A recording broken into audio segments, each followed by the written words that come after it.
اعوذ باللہ من الشیطان الرجیم، بسم اللہ الرحمن الرحیم۔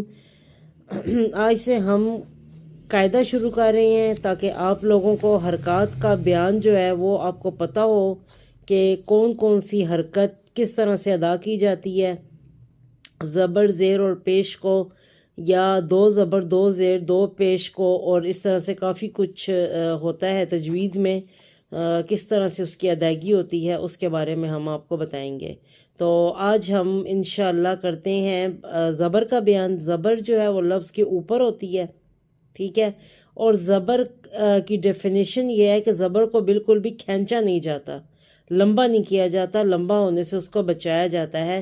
جیسے کہ آج پہلا لفظ آپ اگر دیکھیں تو یہ ہے سین زبر سا، لام زبر لا، میم زبر ما، سالامہ، سالامہ، سالامہ۔ اس طرح سے نہیں کریں گے کیونکہ وہ پھر لمبی حرکت ہو رہی ہے، تو یہ اسی طرح سے ہوگا سالامہ، سالامہ، سالامہ، سین زبر سا، لام زبر لا، میم زبر ما، سالامہ۔